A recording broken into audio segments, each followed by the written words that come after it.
शिव महापुराण की कथा कहती है त्रिवेणी का पौधा घर में नहीं लगाया जाता। कई लोग इतने चतुर होते हैं कि घर में ही त्रिवेणी लगा लेते हैं कि गमले में आंवला लगा लिया, पीपल लगा लिया, बड़ लगा लिया।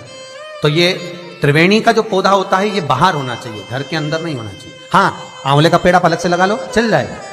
पीपल का पौधा छोटा लगाओगे, थोड़ा समय तक, जब तक पीपल बड़ा ना हो, तुम्हारे सिर पर छाया ना ही हो, तब तक तो आप घर के अंदर लगा सकते हो। पर पीपल बड़ा हो जाए और उसकी छाया आपके सिर पर आने लगे तो उस पीपल को घर में नहीं रखना, उसको बाहर लगाना। आंवले का पौधा आपको बड़ का पौधा छोटा हो, उसकी छाया ना पड़े, तब तक आप पूजन के लिए लगा लो, मना नहीं है। पर बाद में जब छाया सिर पे आने लगे तो बड़ को भी आपको बाहर लगाना पड़ेगा। केवल आंवले का पौधा ऐसा होता है जो घर के अंदर आप लगा सकते हो। शमी का पौधा घर में लगा सकते हो, पर शमी का पौधा भी जब बड़प्पन में आ जाए, बड़ा हो जाए, तब उसको भी हटाना पड़ेगा। शंकर भगवान को जो बेलपत्र चढ़ती है, शमी पत्र चढ़ता है, उसमें बेलपत्र का जो पौधा है वो परमानेंट कितना भी बड़ा हो जाए वो सुख देगा। पर शमी का पौधा भी ज्यादा बड़ा होगा तो वो आपको हटाना पड़ेगा, ले जाकर लगाना पड़ेगा। छोटा है चलो, पर निवेदन है कि बड़, पीपल और आंवले की त्रिवेणी आप गमले के अंदर ना बना। आप गमले के अंदर, कई माताओं की आदत है कि त्रिवेणी कहां पूजने जाएंगे, त्रिवेणी पे कहां दिया लगाने जाएंगे, तो गमले में त्रिवेणी बना लो, बड़ का पौधा भी लगा लो उसी के अंदर, उसी में आंवले का, उसी में पीपल। वो शिव महापुराण वर्णन नहीं करती। त्रिवेणी बाहर, त्रिवेणी का पौधा बाहर होगा, घर के अंदर नहीं। क्यों? शिव महापुराण की कथा में स्पष्ट कहा गया, जहां त्रिवेणी का पौधा गमले के अंदर होता है वहां उस स्थान पर महाराज कहीं ना कहीं क्लेश का भाव होता है, उस घर में शांति नहीं होती। क्यों? तो उसका भी व्याख्यान गरुड़ पुराण में कहा गया। क्या वर्णन किया गरुड़ पुराण में? कि जब जीव आत्मा को लेकर आया जाता है, सारे सुख दुख सब भोगने के बाद में कुछ समय के लिए उसको पितृलोक में जब लाया जाता है, तब पितृलोक में आने का जो प्रवेश द्वार है, उस द्वार में जब वो जीवात्मा सारे दुख भोग कर, तकलीफ भोग कर वो जीवात्मा जब प्रवेश करती है तो उसको लगता है कि यहां पर फिर मुझे कहीं तकलीफ का अनुभव होगा, तो वो अंदर प्रवेश नहीं करती है। त्रिवेणी का जो पौधा होता है, उसी पौधे के नीचे वो जीवात्मा कुछ देर विश्राम कर लेती है। इसलिए शिव महापुराण कहती है त्रिवेणी बाहर पूजी जाए, त्रिवेणी बाहर लगाए। पर त्रिवेणी का पौधा घर के अंदर गमले में रहेगा। जीवात्माओं को जैसे दुख का भान होता है तो विश्रांति लेते हैं, तो आहूत पितर वासुक, जो प्रेत योनि में भटकने वाले भी जीव होते हैं, वो त्रिवेणी के नीचे कुछ समय के लिए विश्राम लेते हैं। विश्राम महाराज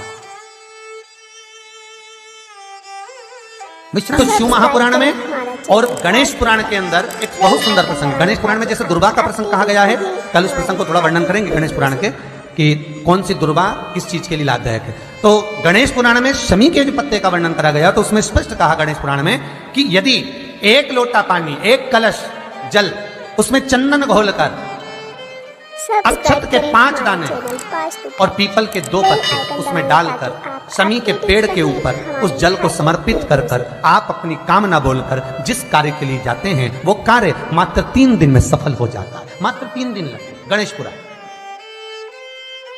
शमी पत्र का, शमी का जो पौधा आपको कहा था, बेलपत्री माता पार्वती के नैना शुरू से प्रकट हुई, रुद्राक्ष का पौधा शंकर भगवान के नैना शुरू से प्रकट हुआ, और शमी का जो पौधा है वो उमा और महेश, माता पार्वती का जो एक अवतार हुआ था उमा अवतार। तो माता पार्वती जो 52 अवतार माता पार्वती के हुए हैं, उसमें एक अवतार माता पार्वती का उमा अवतार है। तो उमा अवतार जब माता पार्वती का हुआ था तो उसके साथ में शंकर भगवान को महेश्वर अवतार लेना पड़ा था।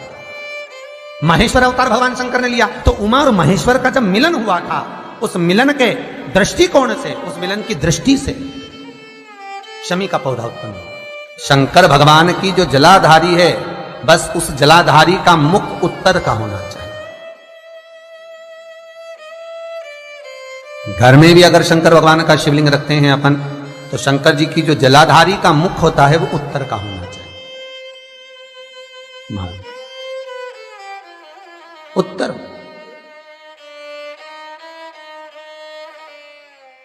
भगवान को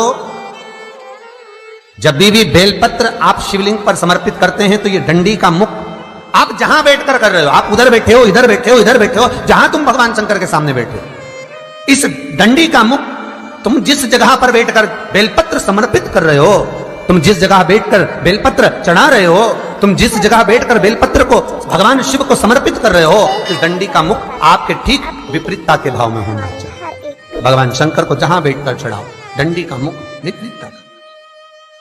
महाराज, जब शमी पत्र भगवान शंकर को समर्पित करो तो शमी पत्र की डंडी का भाग आपकी ओर होना चाहिए।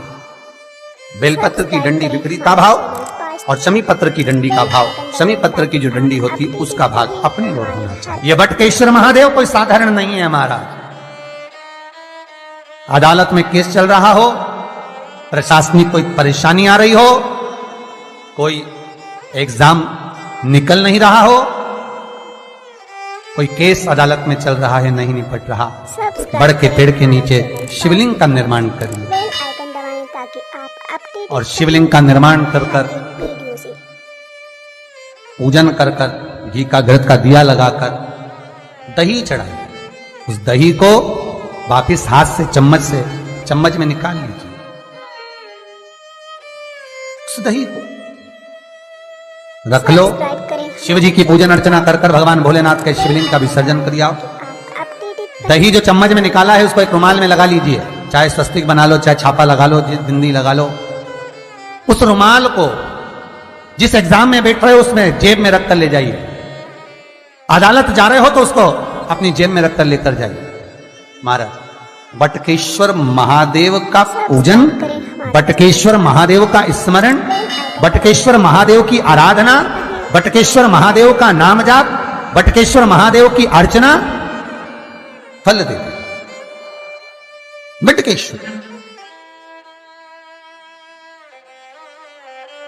सुख प्रदान करती है, आपके जीवन का आनंद प्रदान कर देती है, आपके जीवन का आनंद फल देती है। श्री सब्सक्राइब शिवाय करें चैनल पास्ट नमस्तुभ्यं बेल आइकन दबाएं ताकि आप श्री अपडेटेड रहें शिवाय वीडियो से। नमस्तुभ्यं श्री शिवाय नमस्तुभ्यं